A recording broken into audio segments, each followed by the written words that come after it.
ആ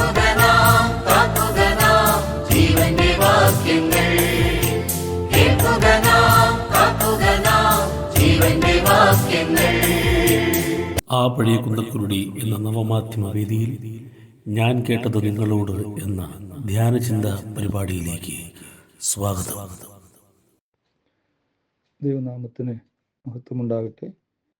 രാവിലെ ദൈവസന്നിധിയിൽ നമുക്ക് ഒരുമിച്ച് ആയിരിക്കാൻ കർത്താവ് നൽകിയ സന്ദർഭത്തിനായി കർത്താവിനെ സ്തുതിക്കുന്നു. വചന ധ്യാനത്തിൻ്റെ പ്രാരംഭത്തിൽ മത്തായി സുവിശേഷം 6-ാം അധ്യായത്തിൽ കർത്താവ് ശിഷ്യന്മാർക്ക് പഠിപ്പിച്ച് കൊടുത്ത ആ പ്രാർത്ഥനയിൽ നിന്ന് ഒരു വാചകം വിവരിക്കാനാണ് ഞാൻ ആഗ്രഹിക്കുന്നത്. നമുക്കറിയാം, ഈ പ്രാർത്ഥന ഇതേപോലെ ആവർത്തിക്കാനല്ല പറഞ്ഞിരിക്കുന്നത്, ഇവണ്ണം പ്രാർത്ഥിപ്പിൻ എന്നാണ്. 9-ാമത്തെ വാക്യത്തിൽ നിങ്ങൾ ഇവണ്ണം പ്രാർത്ഥിപ്പിൻ, in this manner you pray. അപ്പോൾ ഈ പ്രാർത്ഥന ആവർത്തിക്കാനല്ല, ഇതേ മാതൃകയിൽ ഇതേ രീതിയിൽ പ്രാർത്ഥിക്കാനായിട്ട് കൽപ്പിച്ചിരിക്കുന്നു. ആദ്യത്തെ 3 കാര്യങ്ങൾ ദൈവത്തോടുള്ള ബന്ധത്തിലാണ്. നിന്റെ നാമം വിശുദ്ധീകരിക്കപ്പെടണമേ, നിന്റെ രാജ്യം വരയണമേ, നിന്റെ ഇഷ്ടം സ്വർഗത്തിലെ പോലെ ഭൂമിയിലും ആകണമേ. അപ്പോൾ നിന്റെ അല്ലെങ്കിൽ അവിടുത്തെ എന്ന് പറഞ്ഞാണ് ആദ്യത്തെ 3 കാര്യങ്ങൾ ഇരിക്കുന്നത്. അത് വിശദീകരിക്കാൻ ആവശ്യമുള്ളതാണ്. എന്നാൽ ഒടുവിലത്തെ 3 കാര്യങ്ങൾ ഞങ്ങൾക്ക്, ഞങ്ങളുടെ,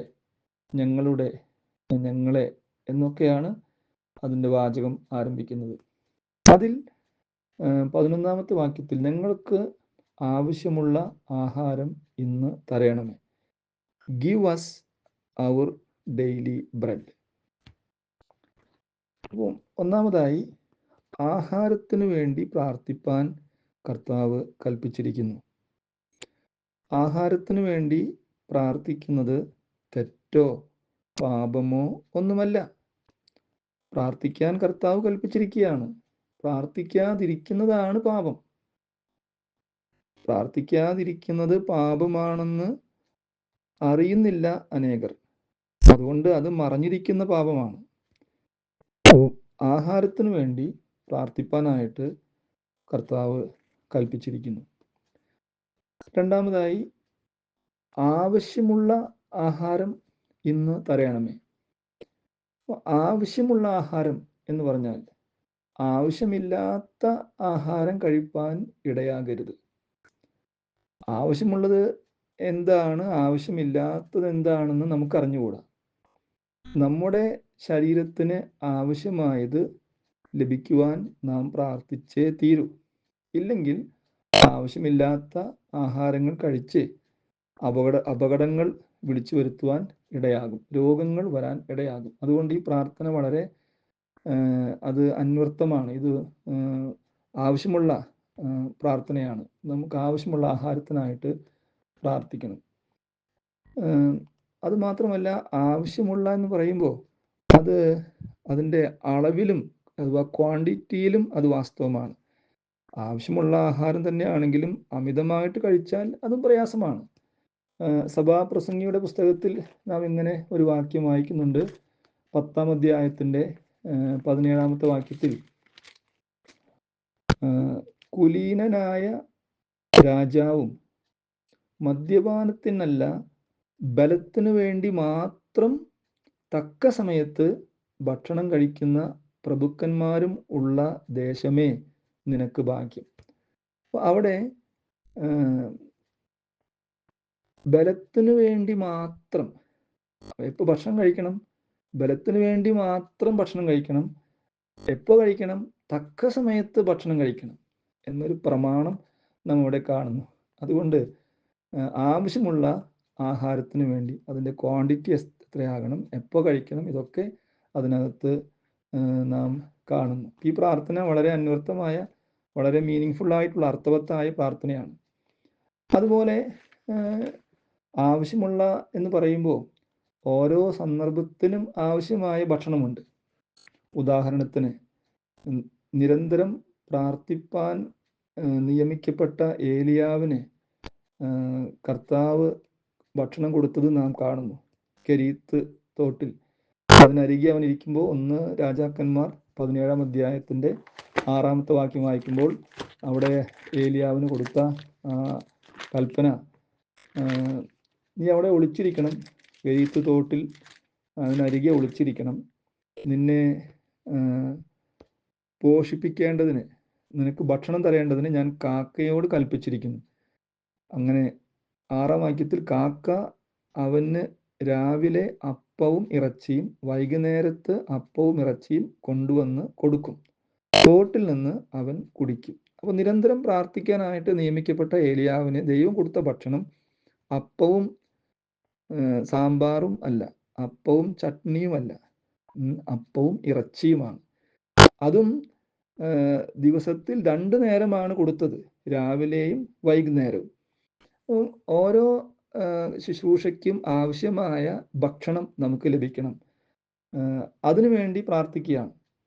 അതേ പ്രകാരം നാം യെശയ്യാവിൻ്റെ പുസ്തകം 7-ാം അധ്യായത്തിൻ്റെ 22-ാമത്തെ വാക്യം വായിക്കുമ്പോൾ ഒരു പ്രയാസങ്ങൾ കഴിഞ്ഞ്, യുദ്ധം കഴിഞ്ഞ് ശൂന്യമായ ദേശത്ത് ആയിരിക്കുന്ന ആ ജനത്തെക്കുറിച്ച് വായിക്കുന്നത് യെശയ്യാവ് 7-ന്റെ 22-ാം വാക്യത്തിൽ, അവയെ കറന്നു കിട്ടുന്ന പാലിൻ്റെ പെരുപ്പം കൊണ്ട് അവൻ തൈര് തന്നെ കൊച്ചു കഴിക്കും, ദേശത്ത് ശേഷിച്ചിരിക്കുന്ന ഏവരുടെയും ആഹാരം തൈരും തേനും ആയിരിക്കും. നോക്കുക, അവിടെ ആ ജനത്തിന് നിയമിക്കപ്പെട്ട ആഹാരം തൈരും തേനും എന്ന് നാം കാണുന്നു.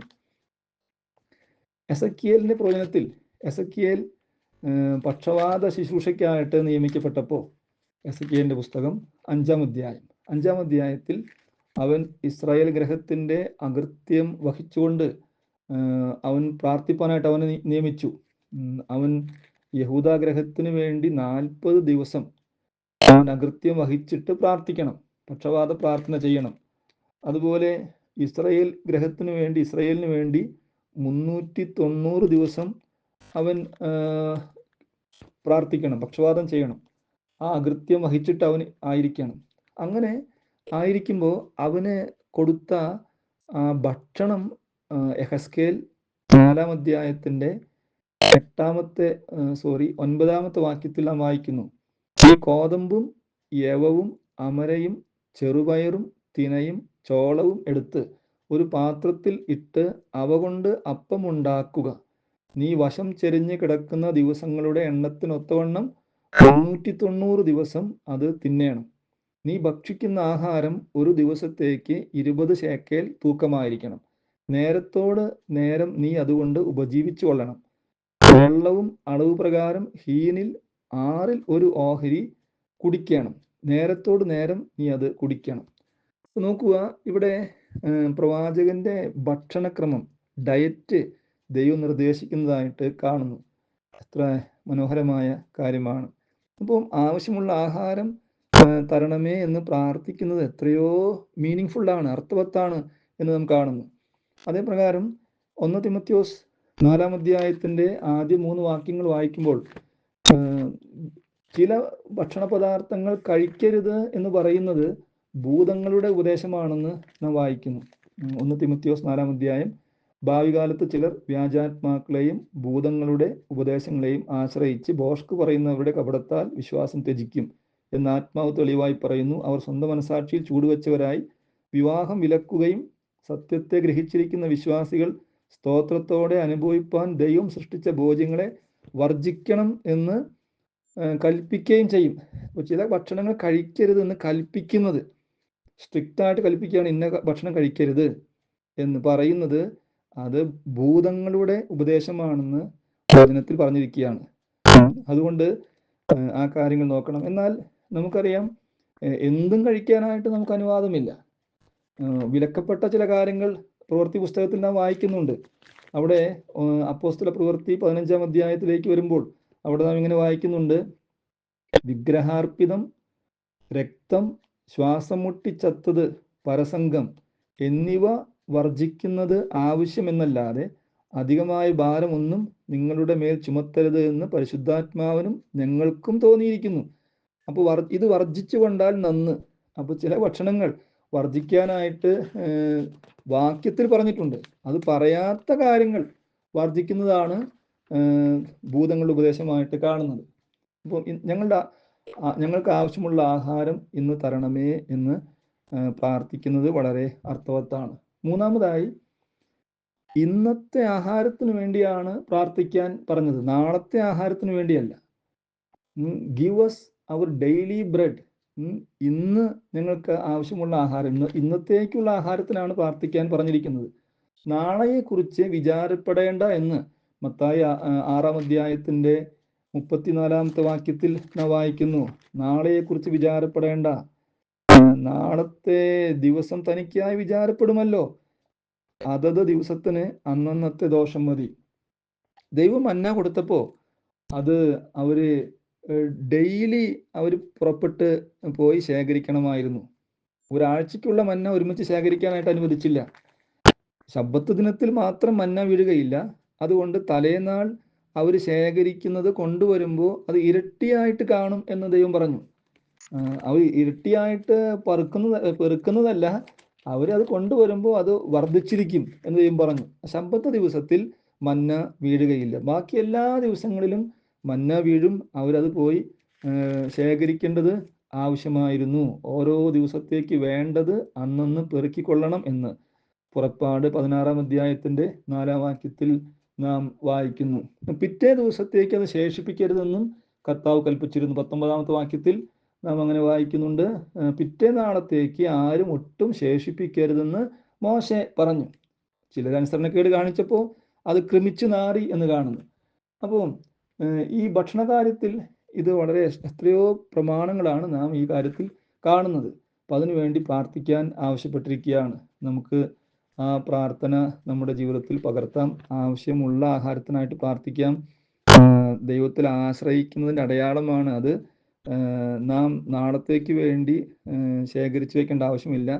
നാളെ നമുക്ക് വേണ്ടി കരുതുന്ന കർത്താവ് ജീവിക്കുന്നു. നാളെയെ നനച്ച് നടുങ്ങേണ്ട, ദുഃഖവേളകൾ വരുമെന്ന് കലങ്ങേണ്ട, കാലമെല്ലാമുള്ള മനുവേലൻ കരുതാതെ കൈവിടുമോ? അതുകൊണ്ട് അവൻ നമുക്കായി കരുതുന്നു. കർത്താവിൽ ആശ്രയിച്ച് മുൻപോട്ട് പോകാം. ഈ ഭക്ഷണകാര്യത്തിലാണ് ഹൗവ പാപം ചെയ്തത്. ആദിമസഭയിൽ ഭക്ഷണകാര്യത്തിലാണ് പരീക്ഷ ഉണ്ടായത്. കർത്താവ് ഭക്ഷണകാര്യത്തിലാണ് പിശാച് പരീക്ഷിച്ച് കർത്താവ് അതിനെ ജയിച്ചത്. കല്ല് അപ്പമാക്കിയില്ല, ആക്കുവാൻ കഴിയുമായിരുന്നു, ആക്കിയില്ല. അങ്ങനെ കർത്താവ് ഭക്ഷണകാര്യത്തിൽ ജയിച്ചതായിട്ട് നാം കാണുന്നു. നമ്മുടെ ജീവിതത്തിൽ ഈ ഭക്ഷണക്രമത്തിൽ നാം വിജയിച്ച് കഴിയുമ്പോൾ അത് നമ്മുടെ പ്രാർത്ഥനാ ജീവിതത്തിന് മാറ്റുകൂട്ടുന്ന, ബലം വരുത്തുന്ന ഒരു കാര്യമാണ്. അതുകൊണ്ട് ഇതൊരു ചെറിയ കാര്യമാണ് എങ്കിലും വളരെ അർത്ഥവത്തായ ആശയങ്ങൾ ഈ വാചകത്തിൽ അടക്കം ചെയ്യപ്പെട്ടിട്ടുണ്ട്. അത് മനസ്സിലാക്കി കർത്താവിനായിട്ട് ജീവിക്കുവാൻ, കർത്താവ് കൽപ്പിച്ചതുപോലെ പ്രാർത്ഥിക്കുവാൻ കർത്താവ് നമ്മെ സഹായിക്കട്ടെ. ഈ ചിന്തകൾ അതിന് മുഖാന്തരമായി തീരട്ടെ. കർത്താവിൻ്റെ വിലയേറിയ നാമം മാത്രം ഇന്നും എന്നേക്കും വാഴ്ത്തപ്പെടുമാറാകട്ടെ. ആമീൻ.